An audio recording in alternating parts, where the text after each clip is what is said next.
Canada is opening its doors more and more widely now to Indians claiming to flee political persecution, primarily from Punjab. More than 9,000 people from India sought political asylum in Canada last year, and that number has shot up to more than 6,000 in just the first 3 months of this year.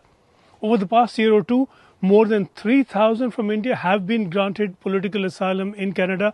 More than 15,000 applications are still pending.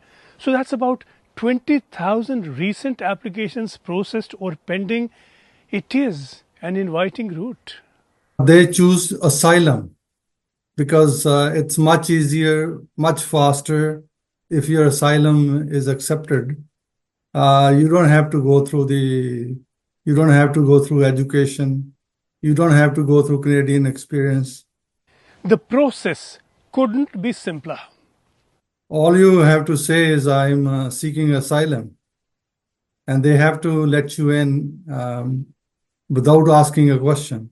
Then the process begins. Then, of course, there are immigration consultants.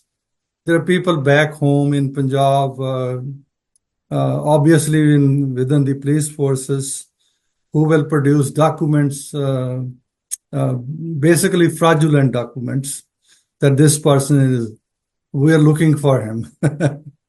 And that makes a good story to get asylum. Under Canadian law, asylum can be granted to those under torture, at risk to their life, or at risk of cruel and unusual treatment or punishment. Who has seen such widespread state persecution in Punjab under the AAP government or the Akali government earlier? The Canadian government clearly has. Canada attracts migrants legally, of course, by way of students who aim eventually to settle, and it invites professionals to come in through its points-based system with points awarded for education, experience, skills in English or French. Canada has its own compulsions to be this generous host. It is more than 3 times the size of India, close to 10 million square kilometers, with a population of just 41 million, mostly an aging native population with a low birth rate. It urgently needs more people to come in to sustain itself and to grow. Once in Canada, it's easy to get away with, well, at the least with hate crime, if that's the path someone chooses. There is a law for hate crimes. The government has to take action.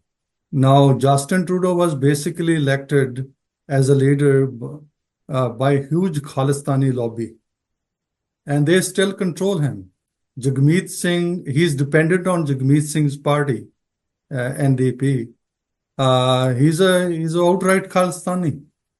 A quick footnote. I was at a Kanishka anniversary in Ireland where relatives of those who died floated little candles into the sea by way of remembrance. And again today we have Khalistanis in Canada warning people against flying Air India. The threat of more Kanishka-like violence is clear. The Canadian government does not quite see that, and it seems it does not want to.